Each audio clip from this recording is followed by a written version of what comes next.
ডলারের দাম বাড়ায় জীবনযাত্রার ব্যয় বেড়ে যাওয়ার আশঙ্কা দেখা দিয়েছে। ব্যবসায়ীরা জানান, অনেক পণ্য আমদানি নির্ভর হওয়ায় তা বাজারে সরাসরি প্রভাব ফেলবে। ফলে মূল্যস্ফীতি আরও বাড়ার আশঙ্কা অর্থনীতিবিদদের। এছাড়া টাকার অবমূল্যায়ন বাড়তে পারে 42% পর্যন্ত বলছেন ব্যবসায়ীরা।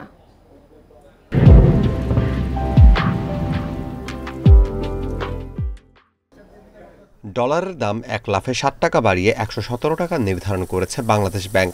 পাশাপাশি ঋণের ক্ষেত্রে স্মার্ট সুদহার নির্ধারণ পদ্ধতি বাতিল করে তা বাজার ভিত্তিক করা হয়েছে।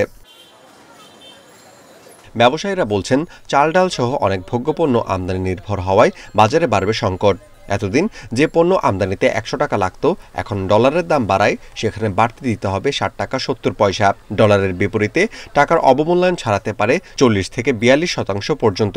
আমরা যদি ৮৫ টাকাকে একটা স্থির মূল্য ধরি, পূর্ববর্তী মূল্য ধরি, আর আমাদের মাঝখানে যে রেটটা উঠে গেছিল যে ১২০/২১, আমরা সেই হিসেবে দেখতাম যে আসলে অবমূল্যায়ন হয়েছে ৪০%-এর কাছাকাছি। এখন যদি এটা ১২২ থেকে আমরা আশা করতেছি ১২২ মিনিমাম হবে, ১২৫ সর্বোচ্চ হতে পারে। তো সেই ক্ষেত্রে এটা ৪১-৪২% হয়ে যাবে। হঠাৎ ডলারের দাম বাড়ায় বিদ্যুৎ ও জ্বালানি তেলের মূল্য আরেক দফা বেড়ে যাওয়ার আশঙ্কা অর্থনীতিবিদদের। শর্ট টার্মে একটা শক আসবে, একটা ধাক্কা খাবো।